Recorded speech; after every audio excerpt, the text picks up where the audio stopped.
El ciclo formativo de técnico superior en programación de la producción en moldeo de metales y polímeros es un ciclo LOE que forma parte de la oferta educativa de la Comunidad Valenciana dentro de la familia de fabricación mecánica. Este ciclo formativo se imparte en el IES Manuel Sánchez Guarner de Silla, Valencia, en la modalidad de formación profesional dual. Y al tratarse de un ciclo muy específico, las clases se imparten en el propio instituto y en las instalaciones de AIMPLAS y AIME, en el Parque Tecnológico de Paterna, ya que estos institutos tecnológicos poseen la capacidad de poder impartir las clases teórico-prácticas con equipamiento propio de las industrias transformadoras de metales y polímeros.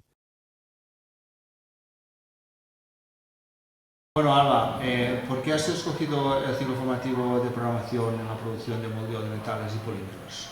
Bueno, pues yo hice un ciclo superior de control de calidad y me ha gustado poder hacer más el proceso de producción, poder conocer los procesos de fabricación de metales y polímeros, y también pues el hecho de que sea FP dual pues me llama mucho la atención porque puedes ver un poco las aplicaciones en la empresa, un trabajo más real, más de campo, digamos, y creo que es una ventaja poder trabajar en instituto y en empresa a la vez.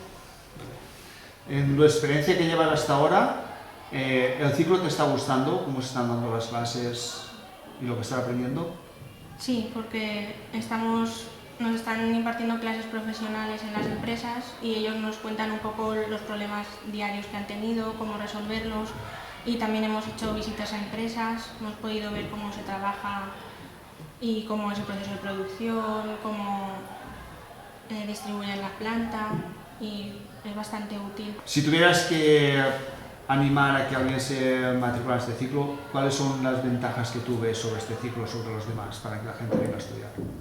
Pues ventajas, pues que te abre un amplio abanico de posibilidades. Puedes trabajar tanto en sector de metales como de polímeros, en planta, en calidad, en proceso de fabricación, y conocer muchos procesos y muchas variables. Entonces, pues elegir, yo creo que hay mucha oferta.